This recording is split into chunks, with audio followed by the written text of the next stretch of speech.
Hi, ladies. Welcome to another episode of the First Generation Millionaires podcast. I am your host, Rebecca Barr, and I am so excited to be joined today by the incredible Jocelyn Penque-Saunders, who is a dating coach. And I am so excited to dive into what you do and how you help your clients because as I was just saying before we started, this has such a natural segue into what I do around money mentorship and becoming that wealthiest version of you that I don't think actually a lot of people connect the dots on. So, firstly, thank you so much for being here. Well, thank you, Rebecca. I am so excited to be here and I love what you're doing. And I'm all about elevating and empowering other women. So thank you so much. Yay! So, firstly, would you like to just explain a little bit more about your journey? You are such an interesting woman. I've obviously been stalking you on social media, and you mentioned about being like an ex-Texan from the US, and you do line dancing, and you incorporate that into some of your things. I was like, I need to speak to this woman because this sounds like a very interesting conversation. Oh, yes, yes. No, it's so much fun. So I'm Jocelyn Penque-Saunders. I'm the founder of Dating Classroom. And it's a company that I launched in April after being in the corporate world for 25 years.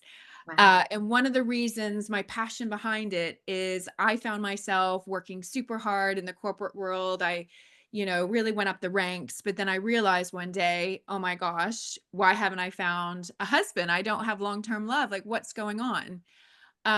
So I figured out a way to do that by investing in myself and getting coached. And I want to bring that and help teach people how to date and help them find love. And then with the line dancing, yes, I am a global citizen. I have a tattoo of Texas on my ankle. That's a whole nother story. Um, but when I moved to the UK 15 years ago, every party I went to, Joss, would you teach us how to line dance? And I thought, there's something here. And so I love country music. I grew up, my neighbors were cowboys and they did rodeos. And so I've decided I'm the London cowgirl, but just exclusive for this podcast, I'm actually going to be rebranding to the Texas cowgirl because I Yeah. think being a native Texan, but my goal is to give people a really fun night out, but also not only teach them how to line dance step by step, but bring dating into it. So how can I give some top tips for dating in a fun way that bridges it back to country music? So yeah, those are a couple of the things I'm doing right now, and I'm absolutely loving it. So Well, I honestly, I absolutely love that because one thing I talk about is, I've been in business for 10 years, and I really was disappointed when I came into the online space. I started working with women. I know that we are such innovative, creative, unique beings, and yet there was a lot of like cookie cutter businesses going on. I was like, really? Is this it? Like, yeah. where's the excitement? Where's the interest? So I love, even though it's kind of not what we're talking about, just that you've brought all parts of yourself to the table, that you've created something truly special. And I also love that then that creates that beautiful safe space where it feels natural to date. So I imagine people will be coming obviously to learn, but there will be connections that happen naturally because you're in a safe environment. Everybody's there, like, that are growth minded. It will be fun. And isn't that how you want to meet somebody anyway, without all the formality and pressure? Oh my gosh, yes. And I'm so glad you said fun because I think, when we show up in the corporate world, we almost learn, we learn the uniform, we learn the lingo, the business lingo, and almost you start to almost become a copy of what you think you should be. But Yeah. I think now we're seeing, especially with AI and everything coming into the mix, the importance of really connecting with humans, but also, I mean, that word's used a lot, authenticity, but authenticity is really just, owning it. Yeah. I see you showing up every day, being who you are, mom of 6 kids, like same thing. I've lived around the world. I've worked in the corporate world. I get that world, but also at the same time, I love to have fun. I love, Texas. I love line dancing, all that good stuff. So I hope to attract people who are have that similar mindset. So absolutely. I'm filled with joy for sure. Yeah. I'm so excited. So taking it back then a step, did you come to the UK for your work? Is that what brought you here? Yeah, so just a brief overview. I born and raised in Texas, and then when I graduated, it was the dot-com bubble burst for those listening. I think that was like 2002-ish. I moved to New York City. got a job, big PR firm working in the tech practice. And I said to my boss, "Oh, I'd love to move to London." And he said, "Why don't you move to Singapore? Because you're not Oh. doing because I was And uh, yeah, I know. I wasn't senior enough yet. So I was really ambitious. I was in my 20s, ready to go. So I lived in Asia for 4 years, worked on different tech companies, traveled all around. And then I got a call from a good friend of mine saying, "Hey, we've got a job opportunity in London." And I thought, you know what? I can't miss out on this. I've been in Singapore for 4 years. I really just want to keep going. So I moved to London and I've been here for 15 years in the UK and never thought I'd be here, but I absolutely love this country. So yeah, and I'm no here. plans to go back? So my plans are to be able to live around the world. It's probably similar to you, Rebecca, like to be able to have access to living around the world. I've got family Yeah. still in Texas. So I'm married to a British man. And we have British friends, but yes, I'd love to be able to go home for 3 months at a time, but not Yeah. necessarily leaving Have the that UK. freedom. That's Yeah. so interesting to me because obviously we're living in a time where everybody's trying to leave the UK, and it's always blows my Yeah. mind when you get kind of visitors that are like, oh, it's just amazing. So I'm so interested as well. I'm curious actually about your philosophy on the mindset of dating a British man versus somebody that's American, because there must be massive differences in terms of values, mindset, attitude. What's Oh your my gosh. observations of that?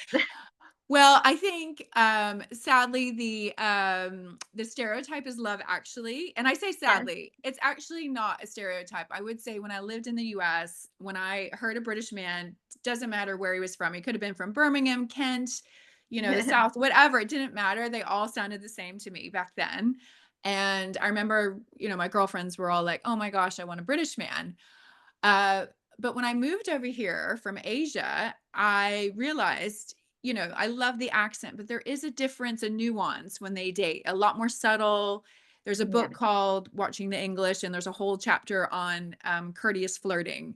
And I think this is what these guys have down to a T. You're not really sure. Are they just being nice? Is this flirtation? What's going on? So that's something Just I being a really had to, gentleman. yeah. Are you? Yeah, exactly. So, look, I would say the good news about me is that I have dated men from many different countries. In fact, I think it's like 10. I'm not Ah, exactly sure. Yeah, so yeah. German, French, whatever. But I think there is something really the humor and the subtlety and the self-deprecation that as an American, I absolutely love that in all British people, but especially my husband. I love it. So Oh, it's the banter, isn't it, that's got it you? is. It's the banter. You guys have it down. Nobody can do it like the Brits for sure. Yeah. I think that. I do think we're really funny. Oh, so where do you think people currently get unstuck? So I definitely resonate with what you were saying about this Yeah. because equally, I've met partners actually in the workplace, but you forget that when you're at work, you're projecting a version of you that kind of fits the corporate mold, that is a team player, and all of these things. And then sometimes the reality when you start to meet them outside of work, Mm. it's not quite the same. And it's so there's so many questions I have around like where do we go wrong? How do we then find a safe space? Because it's just so hard, isn't it? When you're living in a time, like I say, where there is this pressure to portray certain aspects, roles on social media, in the Mhm. workplace, like we have got very good at segmenting as a Yes. society. And then you never really know the person for a really long time into the relationship. And it's like meeting them at every new situation. So, do you think that that's where people go wrong? Is all this masking that happens in corporate, and or am I just kind of projecting? Well, yeah, no, I definitely think I've seen, you meet people in the workplace. In fact, I actually have really good friends who I actually met at work. But you don't and peeling the layers, like you said, Rebecca, it takes a while to unpeel the layers. You see them maybe on a night out, or they become vulnerable. They tell you about a personal situation. So I think for me, that's what ends up happening in our personal lives. Either there's two things that go wrong. One, we're just not prioritizing it because we get so caught up in, oh my gosh, I need to get to this meeting. I have this new business. I'm doing really well. I'm getting transferred. And then all of a sudden, work becomes the number one, right? Yeah, Our personal it's like lives your whole don't. identity. Yeah, the whole identity, and I think you've nailed it. That became my identity without me realizing it. So I was focusing more on that than my personal life. And then I think on the flip side, because people at work they're seen as, oh, I'm seen as really good at my job, and people, value what I'm doing, and I feel really confident when I show up. Yet when in my personal life, when I'm going on a date, oh my gosh, I am not the same person I am at work. And I Yeah. know a lot of people who are very senior, who when they got into the dating world, they become a different person. Yeah. Yeah. Yeah. And And it's that disconnection as well, isn't it? yeah. I mean, I've never tried online dating. I don't suppose that I ever will because I'm a person that I have no type. I don't think. I think probably emotionally avoidant and unavailable is my type. But other than that, in terms of character traits and all the things, I just don't think that that would translate because, I'm an energy person. Yes. But I think yeah, I definitely understand how even as a woman, you can become very disconnected, especially when you become a mum. I remember somebody asking, I had a questionnaire or something to fill out for something a little while ago, and it was like, tell me like your hobbies and your interests. And I'm like, trying to get a full 8 nights hours sleep. That Yeah. would be definitely a passion of mine if I could ever get to it. I was like, I actually don't know. Like, I don't have Yeah. hobbies anymore because as much as I'm not in the corporate setting. My business is my baby. My babies are my Yeah. baby. Like that, like you say, it's so far down the list. But isn't that a shame? Because that's ultimately what it's all about, isn't it? Really, meeting those Yeah. meaningful connections in life.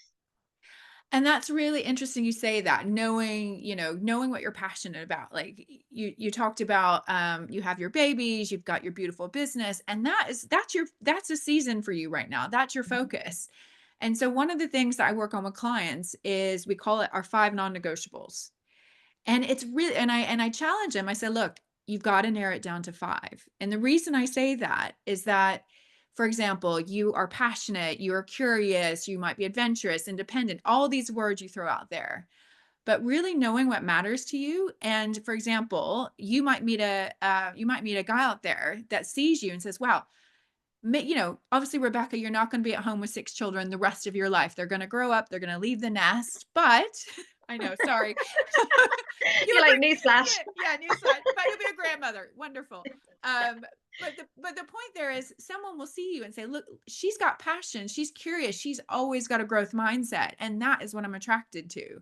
So Yeah, if you know those basic, like, values that you have. Family is obviously a big value for you. That's a non-negotiable, right? yeah, Somebody that really wants to have kids. So the more that you figure out and you see those people in different seasons of their lives, it won't matter because you actually realize, oh, this is the core of who they are and what they value. yeah. So that's what I And work on. that's so important, isn't it? Because that typically is how why a relationship breaks down, isn't it? In my experience. Now you're saying that a light bulb moment has just gone off in my head in that it's like you meet someone, you have an expectation of who they are based on kind of the highlight reel that they Yeah. show you. It's Yeah. like your Instagram stories, your highlight reels. And then when life starts lifing and time progresses and the emotions and the passion and everything kind of kind of whatever the word is, but dissolves, Yeah. you realize that they fundamentally at their core do not meet those expectations. So they're Yes. no longer motivated and courteous and all of these things that you actually found attractive. So I guess if you reverse engineer that and rather than waiting for that to happen, you actually go out there with that list or that kind of focus at the beginning. That would save you a lot of heartache, wouldn't it? Oh my gosh, yes. And exactly what you're doing with money, right? Most of us, and myself included, nobody taught us how to make money, right? Yeah, Nobody taught us how to invest. And I think the same for dating. Like we were thrown into this world, modern dating world. Our grandparents didn't have to date like we do, and yeah, nobody taught us. So I think, same thing with work, same thing with dating. It's having intention, but your intention includes actually knowing what really, really matters. And you nailed it. When what is it, the first 6 months when the hormones are raging and you're so excited and that person can do no wrong. yeah, Believe me, I mean, that's wonderful. Enjoy it. But then what happens 8, 10, 20 years later, yeah, what really matters, and it takes work. But if you can go in knowing that and be confident and say, look, I value family. Like family is so important to me. I'm going to be with my family every day. I want children or I don't want children. And that's empowering. And then you can end up spending time with people who actually are aligned with you. And that's just going Yeah, to and make will things, be for the yeah, long haul. yeah, When, like all the distractions, all the layers, potentially dissolve, like I say, like it's very different. I think when you have had children with somebody versus when you're single, you can do what you want. Like everybody's great at that point. yes, When yes. you're sleep deprived, when there are real pressures, real world pressures, but it could be even beyond that into later generations when you have illness within the family and all of these challenges. If actually fundamentally at their hearts they are embodying these five non-negotiables for you, then they're still going to be your person, they're still going to be your anchor, whatever comes along. So that makes so much sense to me. I really love that. So where do you think or I'm like literally I'm curious about all the things. So first of all, just taking it back again to your story, when you mentioned about your corporate identity, where do you Yes. think that pressure came from? Or not, I say pressure, it might not be pressure actually, but where do you feel that expectation from yourself to be this corporate identity came from? Yeah, that's a really good question. I think most of it was from myself, right? Yeah, And yes, I did have a job that, is corporate communications for some big multinational tech companies. Working in PR, you might have a crisis, whatever it could be. So obviously there was pressure with the job, but I think I put a lot of pressure on myself, like to always, I can do better, I can learn more. And I loved it. Don't get me wrong. Like it was a bit addictive in a way, like this high energy, high adrenaline world. But if I could go back in time and actually talk to my younger self, I would yeah, say, look, right. So you start thinking about what you want. You need to start planning and being intentional with your life. Think about, do you want a husband? Do you want children? Like, how do you go out doing it? I was reactive. That was the one thing I was until I became a coach a couple years yeah, ago. So yeah. I, um, yeah, that was my story. I think it was just me not And being there was a lot taught. of positive reinforcement around, Yeah. what you say, if you do a good job, you get a good Oh yeah. result. There's everything's great, everyone's kind of celebrating you. I imagine that could potentially be quite a masculine environment in terms of, like you say, high energy, everything's valued on getting things done. And then yeah, I can see how that would happen. I kind of had similar experiences in that I was actually drawn to very masculine industries. So I worked in Yeah. construction, in rail, in telecoms, which was great for dating. But just meant that I lived very much in the doing all the things, being a good girl by how much work, how much output, how much productivity, how results were very much at the forefront of what I did. There wasn't very much room for the softer skills, communication, collaboration, fun, Yeah. um, any Yeah. of those things. So yeah, I can absolutely see how that happens. Do you think, I always talk about obviously childhood experiences, because typically my book is called The Good Girl's Guide to Money Making, because there's such a close link. How you do one thing is how you do everything in life, right? So like you say, Yes. the kind of relationships potentially that you were attracting or not attracting because it wasn't a priority is based on the approval of somebody when you were young. Your needs were met or they weren't met, and you're looking for them to be met in other areas. Do you think that, like I say, the relationships that you were potentially attracting at that point was influenced by any of that? Not to go too deep into a proper Yeah. episode, but I'm always curious in connecting the dots. No, I'm glad you asked that. I'm always curious about people's childhoods as well and Yeah, how it shapes us as adults. Um, yeah, I think, well, a couple things. One, with my viewpoint on money, I think I grew up with a narrative that in order to have money, you have to work really, really, really hard. And yeah, that was it. I just thought, oh gosh, you have to work really, really hard. So I think in my head, unconsciously, when I was in the work environment, I was like, I have to work really, really hard. Now, in terms of relationships, I think again, it was just for some reason in the back of my head, I just thought, of course, when I'm ready, like somebody will definitely go for me. I It was like love that.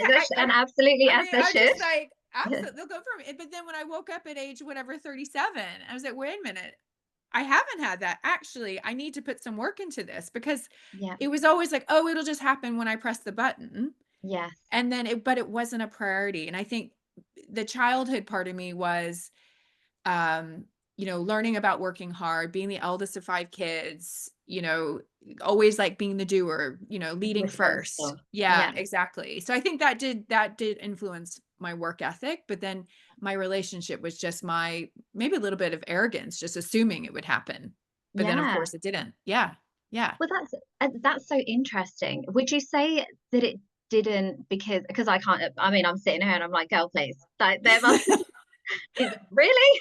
I could imagine. Do you think that there is an element, and I've had this feedback before where, and I'm totally surmising, but I've had this feedback before, but that when Yeah. you are a very high achieving woman, it can be Yes. very intimidating to men. Um, would you say that because you were so accomplished in your career and because you were so driven and focused, that potentially there were people around you, but maybe they weren't, they didn't feel that they had a chance with you? Oh my gosh, yes. Especially in Asia. In fact, I asked one of the a local friend of mine, a Singaporean man. I said, "Why don't you guys ask me out?" And he said, "Well, you're intimidating." He told me. He said, "Oh," and I said, "Oh, right, okay." I don't think I'm intimidating, but yeah, no, I do think sometimes, and that's why I say to clients, there are people right in front of you, Yeah, but you just need to open up your. It's that awareness. It's that slowing down a little bit and saying, "Oh, right." Um, and I actually did that when I was fired from my corporate job 10 years ago from Sam. Oops, shouldn't say. Oh yeah. yeah, I'll just cut this out. But yes, I was fired from a job, and I had some downtime, and I actually Yeah, said, well, wait a minute, what's going on here? So I actually said, right, let me take a look. What's going on? So I actually treated myself like I would treat a client. yeah. So I did research. How do you find long-term love? What does it take? How do I hold myself accountable? How do I do things that make me feel alive? And how am I true to myself? And I put together a PowerPoint presentation called the Man Plan. I love that. Oh my God. Yes. You have a blog or any, I would have loved to have been part of that dating journey with you. I bet it was incredible. Yeah, well, I did, Rebecca, you'd laugh at this. My friends, unbeknownst to them, after church one day, we were in the pub, and I said, guys, I have a PowerPoint I'd like you to listen to. And they were like, what? And I presented it to them, and I said, look, I'm presenting this to you so you hold me accountable.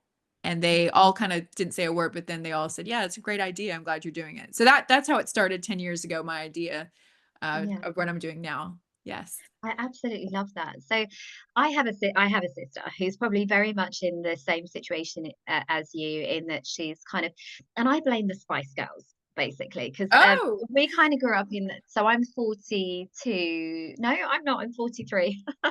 I'm still 28 in my head, but yeah. I grew up in the generation where it was very much about women being fiercely independent, Destiny's Child, Spice Girls, you don't Yes. need a man. And I kind of took that as my whole personality. So child of trauma. So I was used to being very self-sufficient like yourself. Um, and therefore I just kind of unconsciously blocked any attempt at a man that could be my equal in coming in. What I tended to attract, as I mentioned, was emotionally unavailable men that I saw as Yes. another project to, or a mountain to climb, or a project to overcome or heal or help in some way.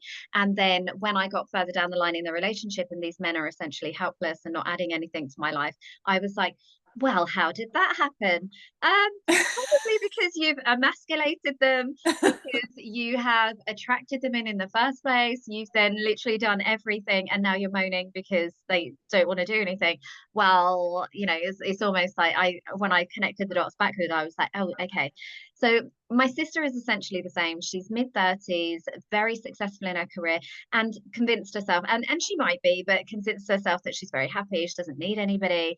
And yeah, for me as a healer, as an empath, as now a very heart-led woman, I Yes. realize that that is conditioning, that and all of the things. And I'm like, but there is a whole element of your life that is like available to you, more joy, fun, play, travel, that you haven't even allowed yourself to tap into because you've just told yourself it is what it is and this is the way Yeah. it be.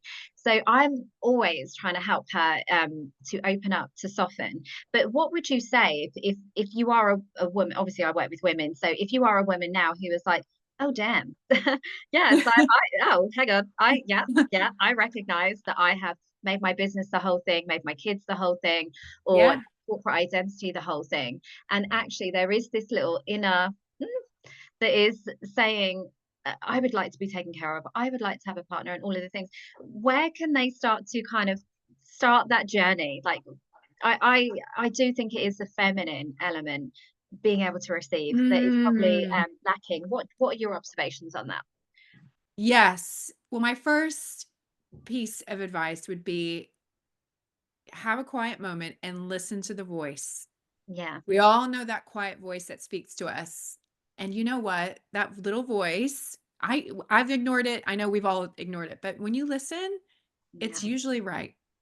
yeah, And that usually that quiet voice might pop up on a Sunday night, maybe you're by yourself, when you're not busy, and it might say, "You know what, Jocelyn, you know what, Rebecca, I really do want to meet somebody. yeah. Like I Wouldn't it would be love great if I could watch this with somebody else? Yeah, I would love to invite somebody into my world, like, and that's okay. And I think that's the thing. I read a lot of articles about I'm happy being single, which is fantastic. And believe me, I was single many years, but also don't be afraid to admit you might actually want someone, and that's okay. It's Yes, not saying to go settle. It's not saying that you have to meet someone straight away, but I think the first step is just acknowledgement and awareness. And you yes, can say, "Yeah, this is something I really want." mhm, And once you listen to that little voice, then start thinking about, okay, if I invite somebody into my world, going back to what we talked about, what really matters? And that yeah, would be my recommendation is just slowing down a little bit, listening to yourself, continue living your brilliant life, continuing, being a brilliant mother, having a great career, but at the same time, really starting to think about from a personal perspective, and you use the word feminine energy, tap into that feminine soft side of yourself and own it. She's yeah. there. She's there. Yeah. Yes, and I think where this and yeah, a lot of your friends, like, when you Yeah. sit around with, which is another reason why I love this community, because I remember, when I was a single parent, or when, whenever there was another failed relationship amongst the friendship group, the Yeah. first thing is to do is to like hate men. Yeah, that's why we don't trust men. There's no good men left. And actually, it's just that person wasn't aligned. Like, we need more empowering conversations around men and being in receiving mode of Yes. a partner, because so much of media and friendship groups can be quite toxic in that they think that they're helping, but they're ultimately not. Because it's Yes. okay to be, we're meant to be like two of us, aren't we? A yin and a yang, and two parts to a relationship. It unlocks parts of our brain. Like, we're meant to be, not be alone in that sense. Even if we feel like we're whole and fulfilled, there's still more there that we don't even know. So, tell me about your community in that respect. Yes. So I'm so glad you raised that about men because I say to clients and believe, I was hurt. That's one of the another reason I had men break my heart, right? Yeah, In my 20s. And I think sometimes I didn't name it. In my head, I was like, oh, all men cheat. yeah, All men are jerks. But I say to a client, if you've been hurt, or anyone in this community, if you've been hurt and your heart's broken and you've lost all hope, just take a look around in your life. It could yeah, be a family member, it could be a friend. Is there one man in your life that you know that is a decent, lovely human? yeah, And everyone will say yes. yeah. And hold on to that because there are so many wonderful men. And again, going back to same thing with money, your mind will create evidence. Yes. So you can say, I know there's at least two wonderful men in my community.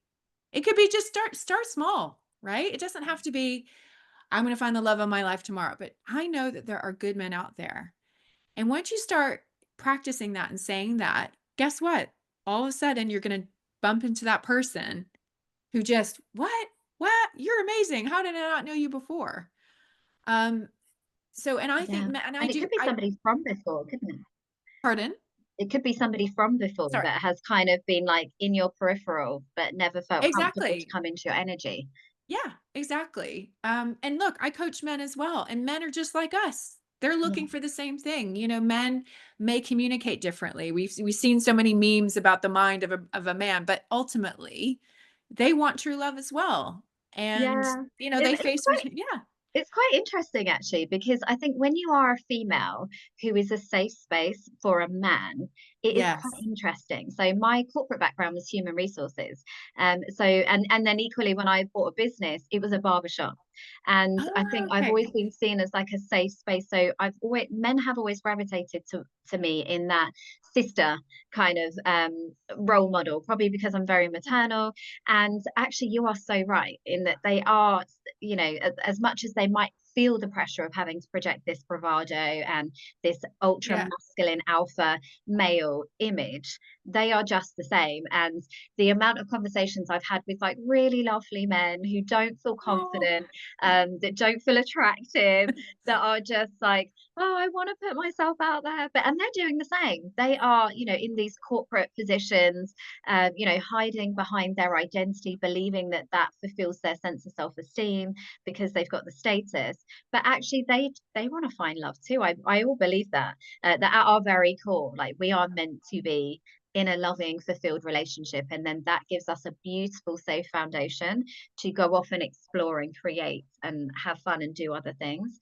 So yeah, I love that. And equally, I've got boys, so as much as I work with women and I can see how in business and how money there is an inequity in terms of the opportunities available to us, the mindset that holds us back, I've still got two beautiful sons that are very sensitive and very caring, that I want to raise to be what I call divine masculine energy. Oh, It's like that yeah. divine masculine energy that is there to not contain but hold space for women, respectful of women, that create the structure for them to be free and fluid and fun and feminine. So yeah, so what would you give advice to then for men, because I do talk to both on this podcast? Yeah, no, and first of all, I'm so happy that you're raising little boys to be this way because I think you know, as long as men have a great example, they're going to be, you know, out there in life. So I would, you know, say to men the same thing. You know, slow it down a little bit, have intention, think about what you want. And in fact, I had a coaching call this week with a male client, and we actually talked about, you know, his dating strategy. And I said, look, for this year, anytime you go on a date, you're going to commit to going on a second date unless they're like a crazy red flag, right? And he said, that's super interesting because by knowing that I'm going to make that commitment, I'm going to be more discerning. I'm going to make sure that when we're having a chat on the phone or when we text message, I'm not just going out for the sake of it. Yeah, And that intention right there, he's already thinking about what he wants. yes, So I would just say to men, you know, women, we love it when you show interest. Read our profile, ask some interesting questions. Maybe don't say you're good looking before you get to know us. Just say, hey, Rebecca, I'm really fascinated with the fact that you have grown a business, that you are leading by example with your 6 kids. You know, show that you've read a little bit something about that person. That's what I would oh my say. god, can you imagine my bio? It's going to have to be a strong man to Yes. come into this dynamics and bring something to the table. Oh, um, yes. Yes. because there is that pressure, isn't there, to like we're living in a time where women are so self-sufficient actually, that you know men need to kind of step up a little bit in terms of either not necessarily what they bring in terms of, actually now I'm saying that I'm like they don't necessarily, because I wouldn't want somebody to match my energy, to be like a driving force, really motivated, da, da, da, da. I want somebody that actually is just like a safe space to land. Yes. And Yes. actually they don't need to do that. You need that yin and yang, don't you? You need that balance. So actually, as I've said that, I'm like, actually I don't want someone like me, we'd be exhausted. Well, I am so glad you brought that up, Rebecca, because one question I ask clients is to focus on after a date, just really tap into how you're feeling. Yeah, Are you feeling calm? Are you feeling safe? Are you feeling happy, but at the same time peaceful? Those are yeah, really good things. yeah, Versus, are you feeling anxious, overly excited, like excitement beyond excitement, right? yeah. When it's like, oh my gosh, oh my gosh, oh my god. So so Because tap there's an into element of that. gratitude with that then, isn't there? And disbelief. I think all the Yes. times that I've been really excited to, like you said, like that, where it's like, oh my God, I cannot wait to have his babies. Yes. It's Yeah. been because there was an element of gratitude there, that it was like, I can't believe somebody like that would even be interested in someone like me. And that's a red flag straight away, isn't it? That's some work that needs to be healed in you if you are I, behaving that way. Yeah, I think we're all, and I myself included, I think what that usually is, it's falling in love with the potential. Yeah. Oh, so I've already mapped out our 10-year plan and I've only gone on one date with this person, Yeah. right? So it's almost like, oh my gosh, oh my gosh, oh my gosh, so excited. So there's falling in lust. It's the Yeah. connection, the chemistry, the hormones, and then there's falling in love, which is the actually, I always say, you've heard this and I've read many books about it. They say, pardon my French, fuck the spark, right? Yeah. You might, the first date, you might just be like, I feel we got on, I feel calm. There could be something there. I'm not so sure, but I'll give it another chance. And I have to Yeah. be honest with you. My first date with my husband, I was like, oh, he's really nice, but I don't know. He's kind of weird, So, but I also felt really peaceful. I felt very calm. I felt very safe. And so I said, okay, kept going. And now I'm just like, whoa, I won the lottery. I surely Yeah. did. And Yeah. there's so much to be said for that, isn't there? Peace in a relationship. Oh my Yeah. God, that is the holy grail because that really Yes. sets a beautiful, solid, regulated nervous system foundation for your success in other areas of life. So where I see women struggle as well is around having that nervous system regulation that allows them to receive. Um, Yes. and that will be showing up in your relationships, in your boundaries, in your friendships, in your the amount of visibility, but also in your financial world as well. So I love that you kind of connected the dots on that, needing that peace in your life. There is a lot to be said for that. Definitely. So, and one thing I just wanted to kind of, I'm just kind of connecting the dots as we're speaking. Sorry, this episode is going to be so difficult to anybody with ADHD will know. They'll probably be right there with me. But one thing I said to my sister also is you've got to obviously open yourself up to the possibility, as you mentioned. That's like the first step, and listening to your Yes. intuition that's telling you there is something missing here. That your logical brain is probably arguing every step of the way, but also, do you actually have space or time for somebody in your life? We can become very rigid, can't we, in our ways of being, that mean that we're unintentionally blocking somebody from even coming. And that was definitely her thing. Do you find that with clients? Yes. And that I was just as guilty. I don't have time. Yeah. So you can say that, but then I think you're not allowed to say I don't have time. You need to say finding love is not a priority. Yes. Oh, so that's like holding up a mirror. Yeah, so What you're just change actually it. saying is, Yeah. yeah. Finding love Oh, is not a priority because imagine someone said to you, Rebecca, you're going to win £1,000,000 tomorrow if you submit this lottery ticket. It's a guarantee. And let's say yeah. your diary's packed. You are going to find that time. You're going to Yes. make that time, right? It's desire. So it's actually really, again, going back to your true desire. So, and look, I understand you might you might be a lawyer, you might be, working in risk management, whatever. But if you say, I'm going to start small. So for Yeah. example, I'm going to say this month, I'm going to go out, do a really, in fact, I'll give you one example. There is an event in London. It's called Hello Stranger. 8 people sitting at a table. It's Michelin star food. There's curated conversation. This is by the Nudge. And you're going to sign up for that one kind of event. You love food, you love drink, you love learning, you love meeting new people. You're going to sign up once a month. Just meet new people, right? Yeah. You can commit to once a month. You can start by committing to small things. Yeah. And it's a symbolic act, isn't it? Because it's just an inspired action. It's like manifestation, Yeah. isn't it? You're opening yourself up to the possibility. You are putting yourself into receiving mode and almost excited anticipation that I'm meeting somebody this year, and it's starting to act and embody that way. And then that would be an inspired action that you could take from that place. My sister, honestly, I drive her crazy because for her it is just, she's not quite there yet in terms of like considering it a priority. But for me, I'm like, you're amazing. Like you should absolutely be with somebody. But she was decorating her bedroom. She bought her first home. It was beautiful, and she was obviously trying to thinking from her logical brain. She's like, I need to maximize my wardrobe space. This girl's got a lot of shoes, accessories, and I was like, but don't forget to like leave the wardrobe for like your partner. And she's like, I need that space. I'm like, No. I was like, no, we'll get you some under the bed boxes for shoes and all the things, because this needs to, like, we need a symbolic gesture here that you are going to be meeting somebody in this home, that this is happening. And she's literally like, for God's sake, I just want somewhere for shoes. But it all matters, doesn't it? Because otherwise you're reinforcing the belief that it's not. Yeah, and I love that. I mean, maybe for your sister, she can, you've heard of visualization. I think Maya, I can't remember her surname, but she's the Angelou. UK's. Yeah, she's Yeah. oh, no, sorry, not Maya Angelou. Sorry, my bad. Maya, she is the UK's mental fitness health expert. Nike just signed her up. Oh, Anyway, wow. I can't remember. I apologize. We'll get it in the show notes, her surname. But I would say, look, for your sister, visualize yourself in 5 years' time, Yeah. and visualize your partner has just, if she likes men, your partner has just asked you to pick out a top for him, and Yeah. you're going into that closet, you're picking out that top.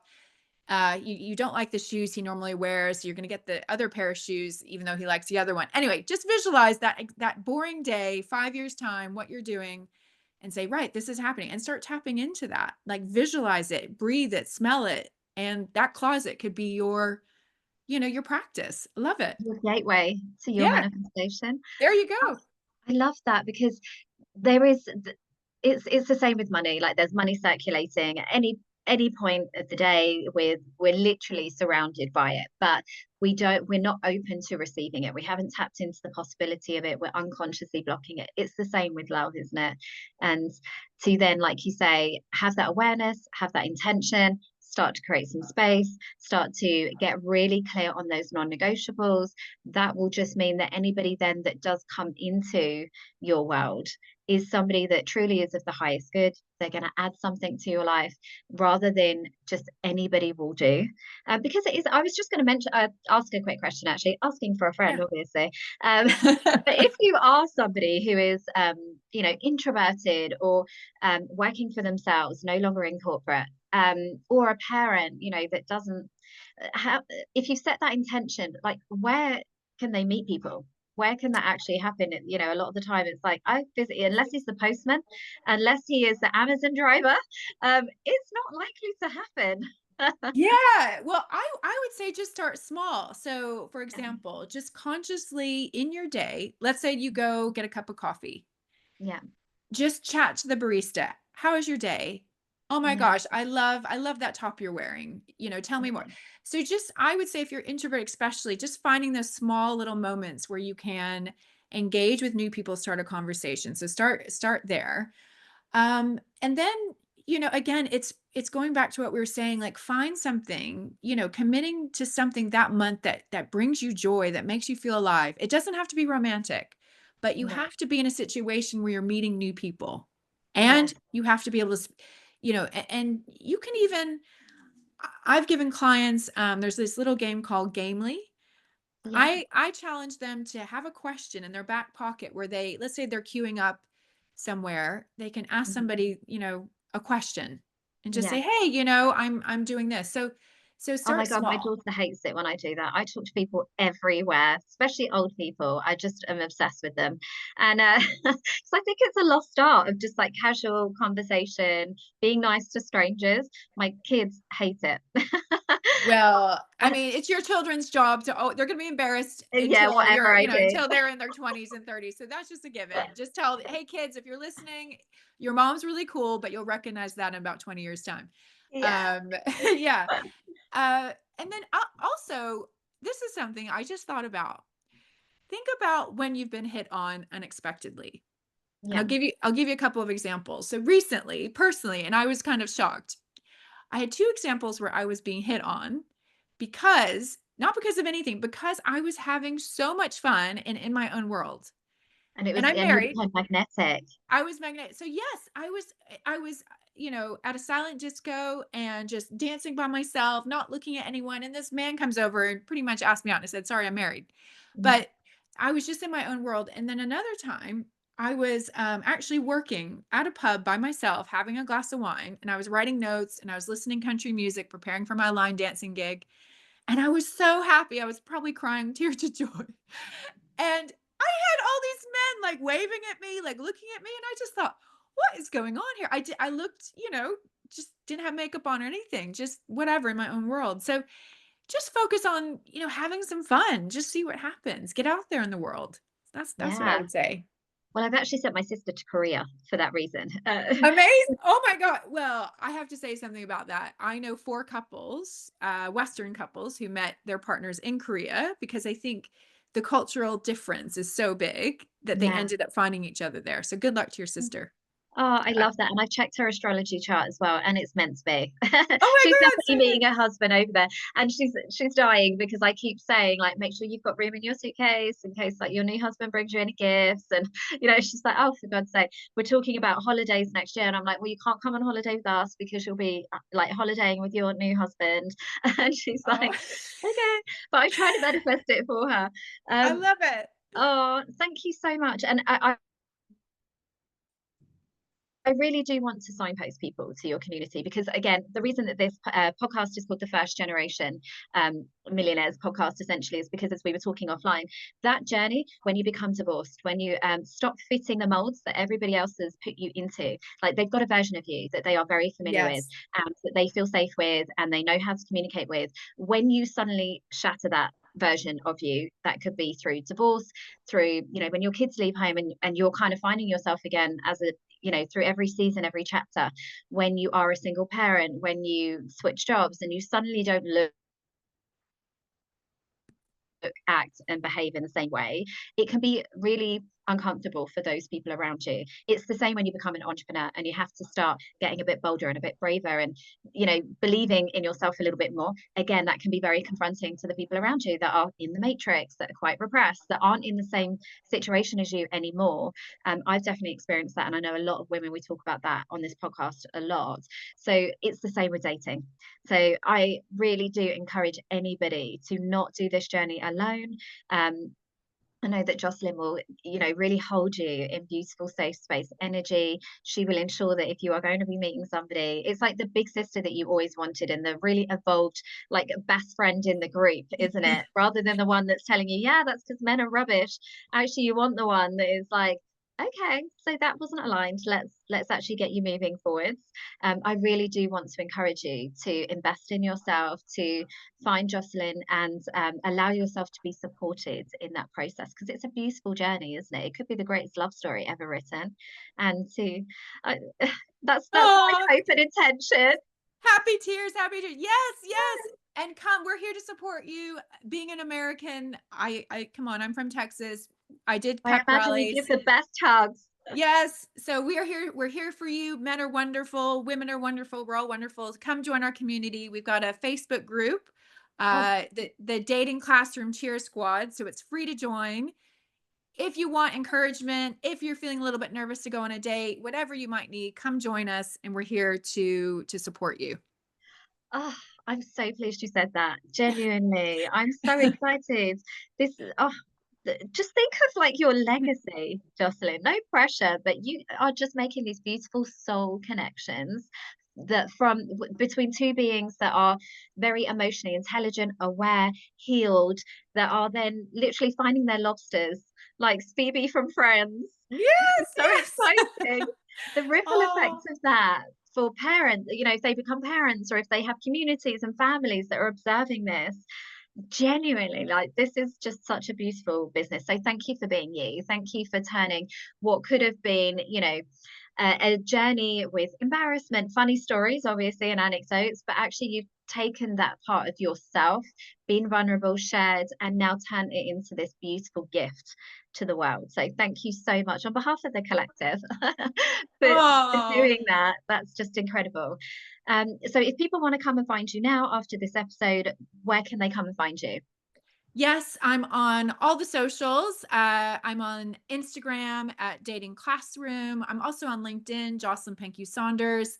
And then my website is datingclassroom.com. So please come follow, comment, join the Facebook community. And thank you so much, Rebecca. I've had so much fun. And to be honest with you, I love being a dating coach. It's so much fun. Thank you. Yes. Thank you so much for being here. And obviously I will make sure that you tag your friends, that you forward this episode, because I think this is a very important conversation to have. And yeah, just thank you so much, ladies. Make sure you subscribe, comment, all the things, and I'll see you on the next episode.